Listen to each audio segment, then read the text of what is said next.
un hombre enfocado en la calidad toda su vida, pero no era lo común, era un bicho raro, digamos, ¿no? Y yo creo que la vitivinicultura tiene una crisis de sobreproducción, una crisis cualitativa, y pierde mucha gente. No había gente formada. Había, bueno, gente como don Raúl, gente como el ingeniero alcalde, que desde el INTA había hecho algunas selecciones varietales.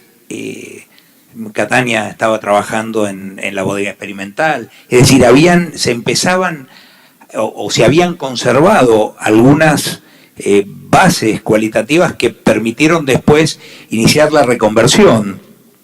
Y no estamos hablando de tanto tiempo atrás, pero lo que decía Roberto de la magnitud del proceso de reconversión fue muy importante.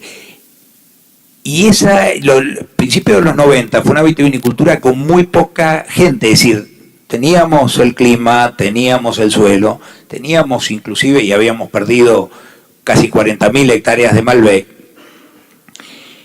pero no teníamos la gente. Yo creo que uno de los procesos, si a mí me preguntan cuál es el proceso más importante que la vitivinicultura tuvo desde los principios de los 90 hasta ahora, ha sido la generación de 2 o 3 generaciones de enólogos, agrónomos, comerciales, gente que se formó y que empezó a transmitir una idea diferente del vino. Yo creo que bueno, estamos hablando de la primera escuela de sommelería en el año 99, un país que llegó a consumir más de 90 litros por habitante por año. La sommelería como profesión no existía. Estamos hablando de una sommelería de 17 años. Pero ha sido yo creo que hay que poner en valor el cambio que se ha producido en estos últimos años, porque a veces uno está mirando el micromundo y está mirando los problemas y está mirando una serie de cosas, pero a veces cuesta dimensionar, y sobre todo desde la gente más joven, todo lo que pasó y la intensidad del proceso que ha tenido la vitivinicultura en estos años. Yo creo que la formación y la calidad de profesionales, la generación que hoy está tomando el mando en la vitivinicultura, viene con una formación absolutamente diferente de la que las generaciones anteriores teníamos.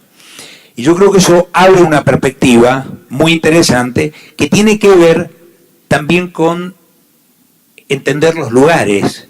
Lo que está pasando en nuestra vitivinicultura, de empezar a hacer vinos que expresen realmente el terroir, empezar a conocer del terroir, empezar a entender que la identidad viene del viñedo. Es decir, porque pasamos por una etapa en los 90 donde lo único que teníamos era tecnología para hacer mejores vinos, y se notaba mucho el cambio, porque en la etapa anterior las cosas que se habían hecho eran muy malas.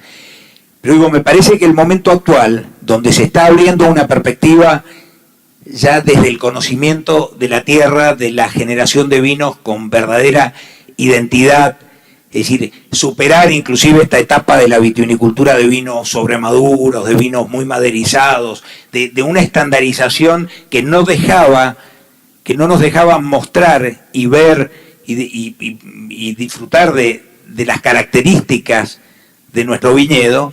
Me parece que es un momento también, a pesar de ciertas circunstancias económicas o complejidades que la vitivinicultura tiene, es un proceso muy virtuoso, muy interesante, y que nos pone en un momento de reposicionamiento de la vitivinicultura argentina a futuro, en el que creo que nunca antes hemos estado.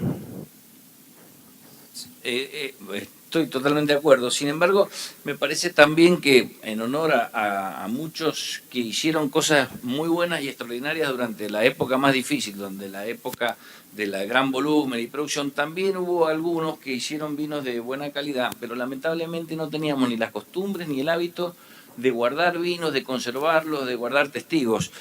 Para aquellos que tienen la suerte de conseguir algunas botellas de vinos que han sido bien conservados, bien elaborados, hay algunas cosas extraordinarias de la década del 70, del 60, incluso yo me acuerdo de algunos vinos que tienen la suerte de probar de bodegas como Norton del 44, vinos del 65 de Fleischmann, Caballero de la Cepa, había unas cosas que son riquísimas. Década del 70 también, hay muchos ejemplos, incluso acá tenemos uno que enseguida le podíamos pedir que, está Eduardo por acá, ¿no? Que después nos cuente un poco del vino que estamos probando. Vos vas a tener que hablar del tuyo también. Y Juan. Pero me parece que también hay que rescatar. Lo que pasa es que no eran mayoría, no teníamos la costumbre. Incluso yo recuerdo que en una de las bodegas que trabajé, elaboré un vino que salió, a lo mejor por casualidad salió bueno, pero lo vendimos. Y en un momento determinado, eso fue en el año 96, vendimos todas las botellas, estábamos todos contentos y en un momento uno hace un clic y dice, uy, no me queda ninguna botella. Y me agarró una desesperación de salir al mercado a comprar por lo menos 2 o 3 cajas, las que encuentre, porque no me quedé sin ningún testigo. Y eso era parte de la filosofía con la cual vivíamos la época. No teníamos el concepto de lo trascendente que es el vino. Entonces hoy, como bien decís, ha cambiado mucho la filosofía con la cual trabajamos y con la cual hacemos el vino en algunas circunstancias, y ya guardamos testigos, vamos haciendo degustaciones verticales, estamos pensando en el tiempo, cosa que existen muy pocas colecciones de vinos argentinos en nuestro país. Yo creo que hay alguna, conozco solo 2 personas que tienen buenas colecciones de vinos argentinos y las sorpresas son increíbles. Hace un tiempo atrás hicimos una degustación de vinos viejos con algún periodista extranjero que vino. Yo invité a muchos colegas, hicimos una degustación de vinos viejos. Había Pinot Noir del 74 y estaba excelente. Pero bueno, ¿dónde están esas botellas? Yo encontré 3 botellas. Hay cosas que no pudimos rescatar dentro de esa marea de gran consumo, pero hay unos ejemplos. Hoy creo que ha cambiado, gracias a Dios, y tenemos un concepto distinto, la valorización del terruño, como dice José Alberto, y el concepto de lo importante que es elaborar un vino y guardar testigos, que eso no se hizo.